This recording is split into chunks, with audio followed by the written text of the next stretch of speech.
Hello, I'm back on my sofa.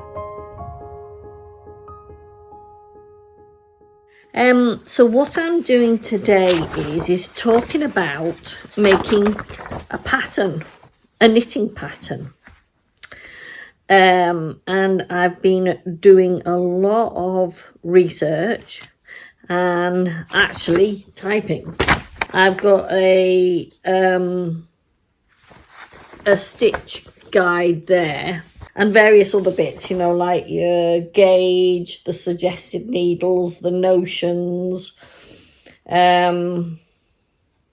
some main abbreviations. A lot of the other abbreviations will be in the pattern on the with the charting. Put in what kind of yarns you can use, and basically I can knit it out of my head quite easily. Actually writing it down is quite hard, you know. And if you've watched some of my videos in 2023, you will notice I talk about knitting a circular yoke, and this is actually the beginning again of a circular yoke pattern. And it's a lace knit this time. The actual knitting a simple yoke pattern like this is easy to write down, but what the hardest part is for me is making the lace patterns work within a circular yoke. I thought once I've actually achieved that, I can then make it into a knitting pattern for a cardigan. But I think first things first, being that it is a first pattern, I'm not going to be one of these major influencers who churn out patterns a lot. I just keep doing things that I like. So what I'm doing now is actually testing the pattern myself, and I found that I made a mistake because I actually did not write it down properly in the pattern. So it's a good way of finding out where the mistakes are. And what I've done is I have a lace pattern number 1, which I've done, and I have a lace pattern number 2, which I should have done twice. But at the bottom of the lace pattern 2 chart, I sent myself back to the increase row and not to page 1 where it said repeat it again.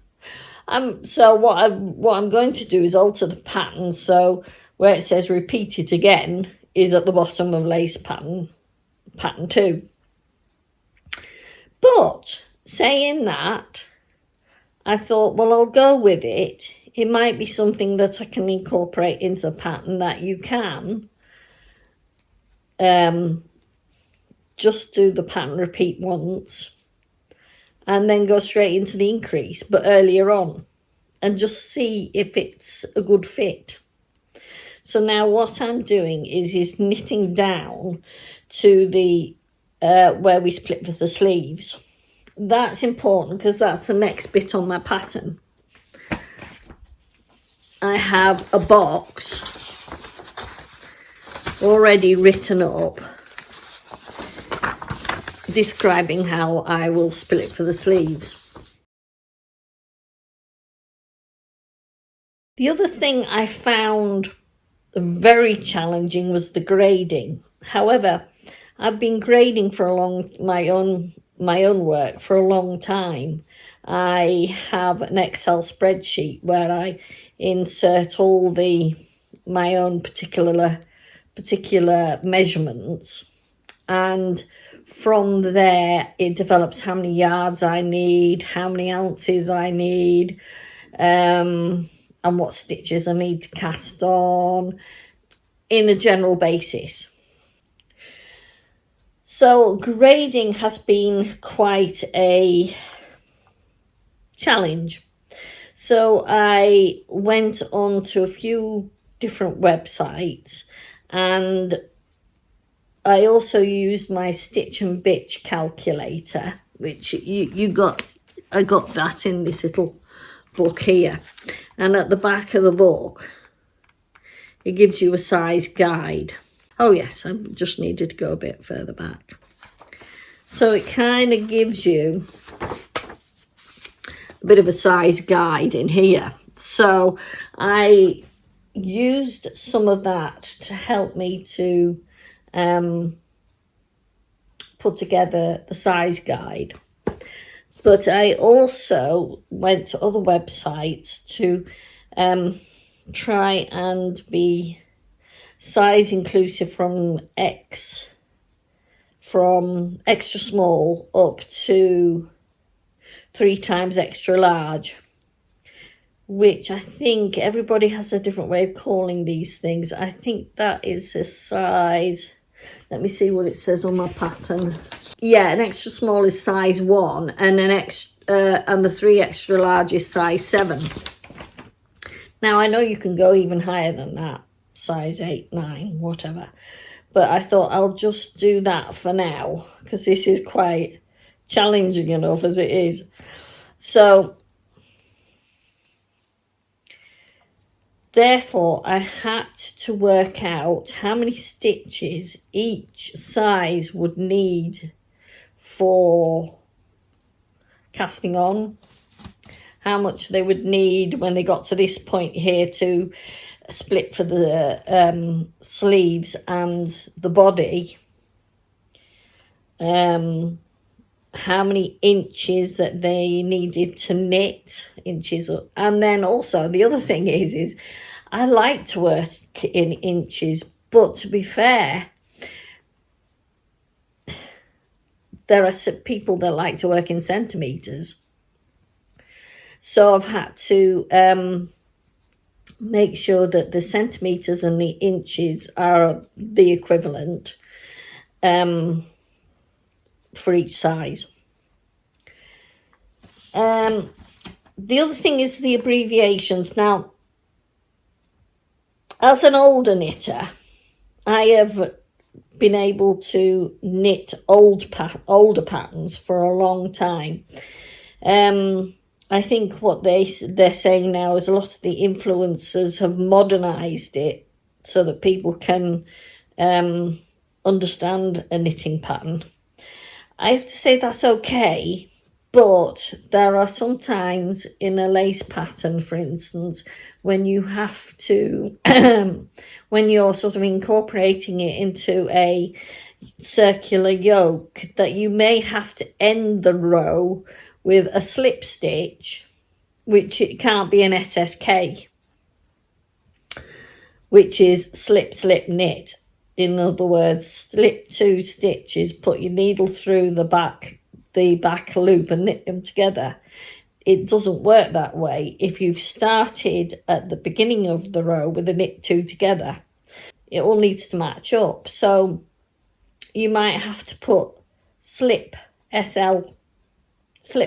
SL1,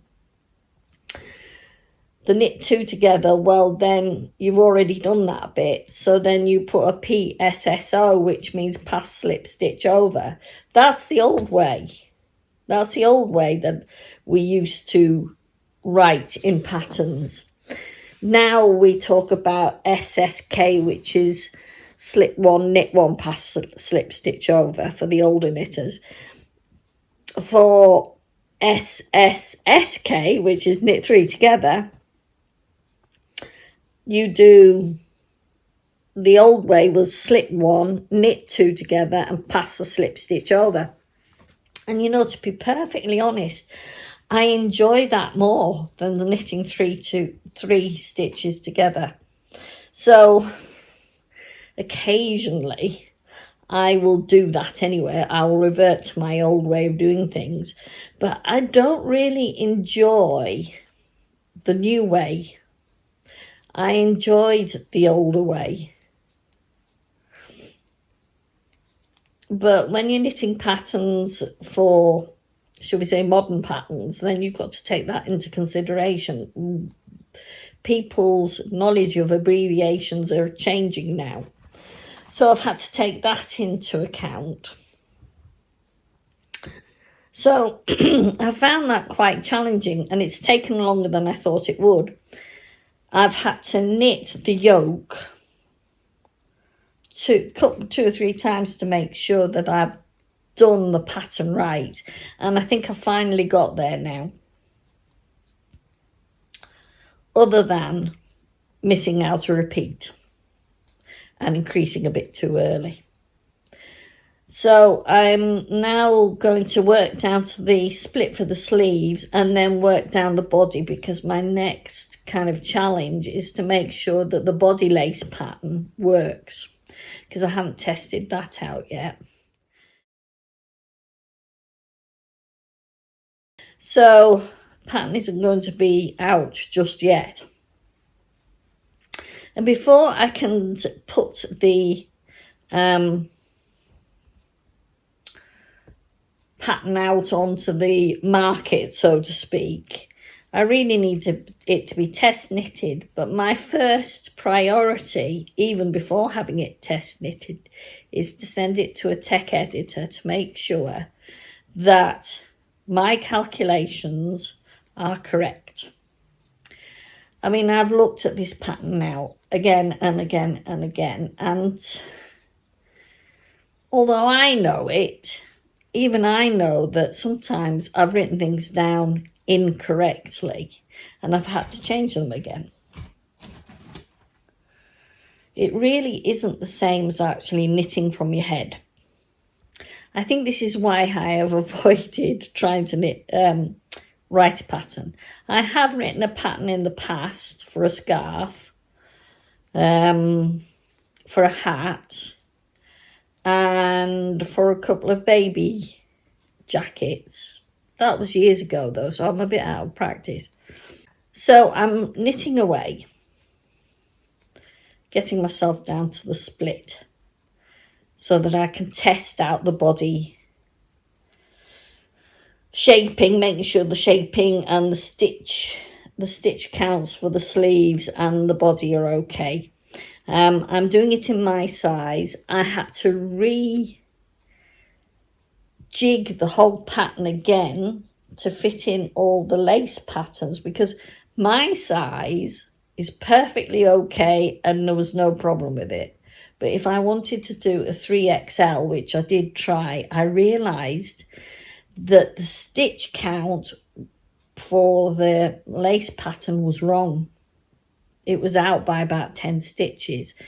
And I then got a realisation as to why, because my lace pattern 1 was a 10 stitch repeat and my lace pattern 2 was a 20 stitch repeat. So I had to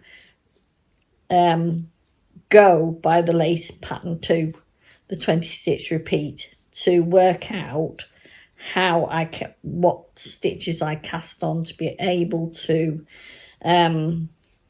achieve having them both in together. I thought keeping it at 10 and 20 would keep it quite simple for other people as well. Also, the body pattern is a 10 stitch repeat and the edging is a 10 stitch repeat.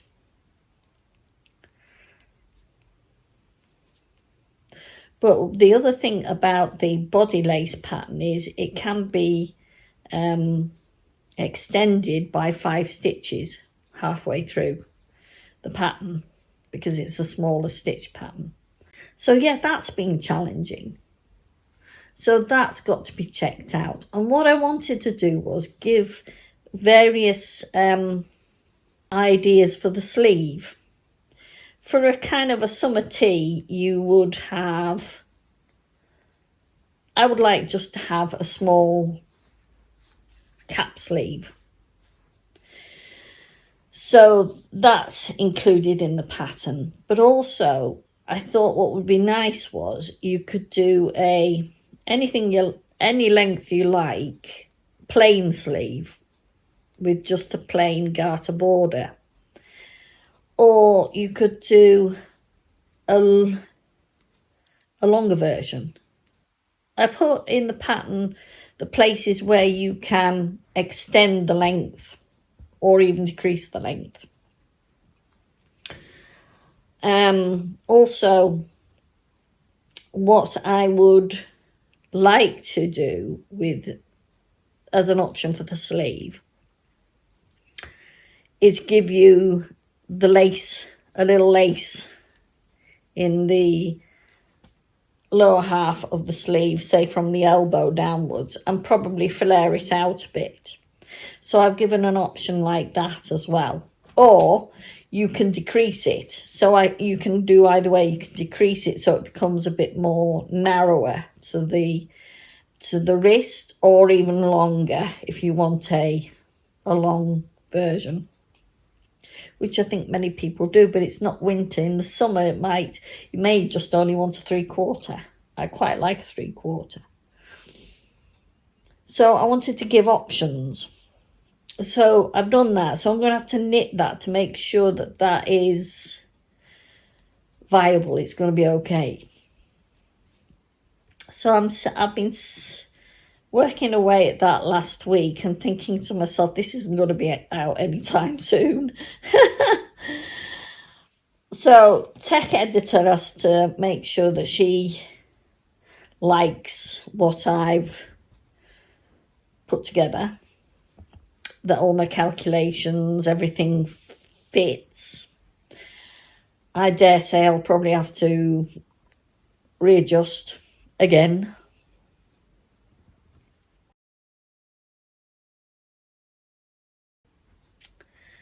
Also, what I had to learn to do, and which is something I've not done previously, is a template or a graph.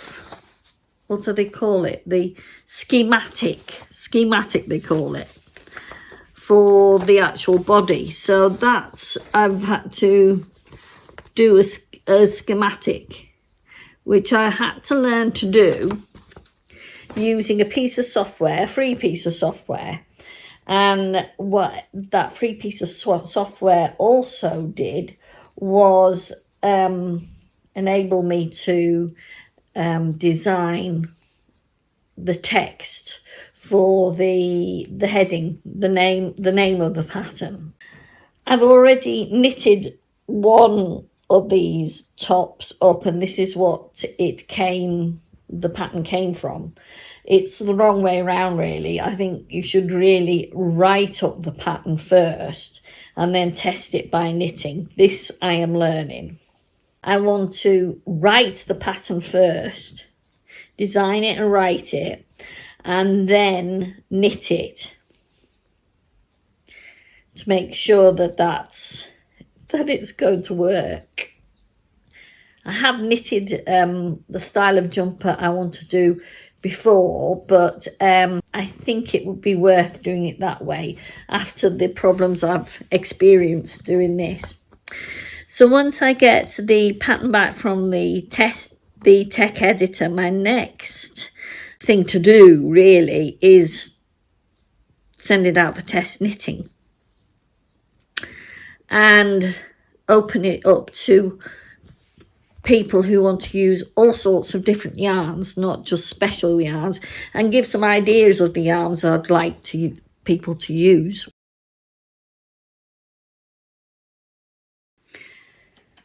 Yeah, so myself, I'm using 2 strands of different yarns for this one, just to test.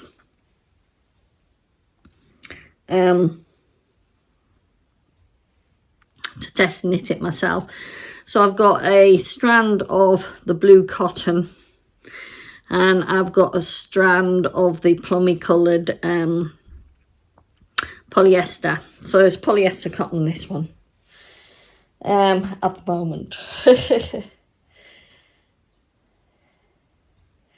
And it's just mainly as a test, and as you can see, it's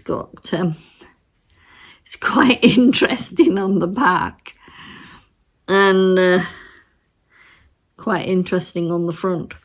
But I love Marling, actually. I do enjoy a bit of Marling. The original top that I made in this design was in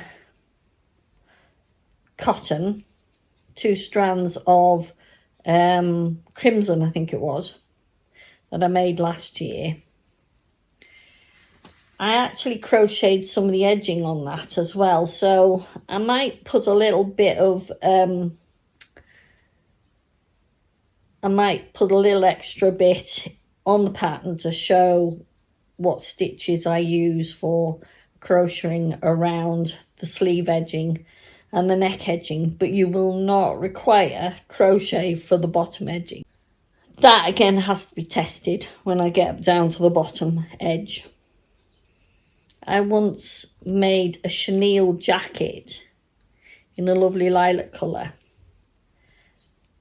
I think it was that one. Oh no, that chenille jacket in the lovely lilac colour had a bias binding. Now that would be interesting to do.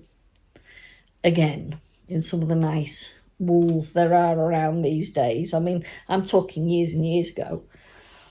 But there was one jumper I did years ago with this kind of edging that I'm going to use on the bottom of here. And I don't think I've ever used it again. So it's something I need to do. I've knitted so much over the years, I've forgotten how much. I had there was a long time when I didn't knit at all. I don't know for how long. Of course, I've done crochet in the past 8 years, 8 to 10 years. In fact, actually, I started crocheting more 10 years ago, but I've been knitting since I was a child.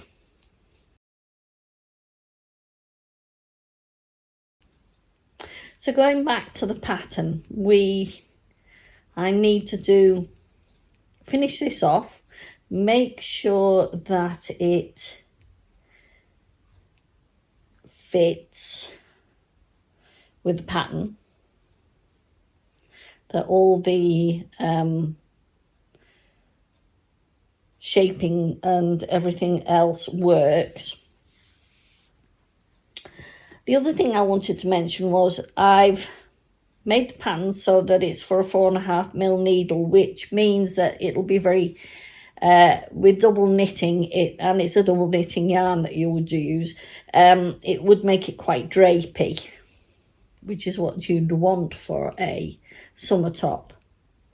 In this part of the world, it can be still quite cool. What you probably think of as cold, shall we say, at say a bright day and it's 11 degrees centigrade. Last year was hot for me here. But you see, I've got acclimatised to cooler temperatures. So what I did for this, for the pattern I'm test knitting at the moment, is instead of using the 4.5mm needle, I went down a size, I went down to 4mm needle. This top I'm wearing now, which is one of my favourites, is knitted on a 4.5mm needle. And that is quite soft and drapey, I like that. This is more of a denser fabric. It's true on a 4mm needle. I'm not doing bad, it's a 5.5. It's a 5, this particular one is a 5.5 over 4 inches. That would be a 22, and probably by 22 stitches and 30 rows on a 4-inch or a 10cm swatch. The actual, which means that this will be smaller, it won't be the same size as I've outlined in my pattern. The actual stitch gauge for this pattern is 18 stitches to 24 rounds, being 10 centimetres or 4 inches. So yeah, if I'd used the yarn I've got put together here, if I'd used that on a 4.5mm needle, I would have been all right. I would have got there to gauge. And I'm not too much into loose tops, mainly because, as I've said before, size-wise, that's not good for me. This top is a bit too long. In fact, actually, I should have finished it here, further up, so that it'd be a more cropped version, which would go very nicely on a high-waisted pair of trousers. So I'm sort of working towards making garments that benefit my shape, really. I need sort of wider leg trousers as well to give myself an A-line. I need more of an A-line skirt as opposed to straight up and down. Although I can get away with straight up and down, but not tight, not tight. So that's what I've been doing this week. I've also been washing my knitwear. Scarily. I actually have been putting them in the washing machine at 30 degrees for 15 minutes on a 1200 spin, and I have not had any bad effects or shrinkage, which I'm very relieved about, I can tell you. But I've been using a non-toxic laundry liquid. I was watching a video on YouTube recently where they suggested making up a content calendar, and I think that's a very good idea, where I could put all the things I would like to do on the calendar and try and stick to it instead of getting diverted onto other things. But there's so much going on, and I have so many interests, and that's the problem. I can easily be juggling quite a few little interests in my head. So, hope you enjoyed that today. And so, as I always say, keep knitting. See you.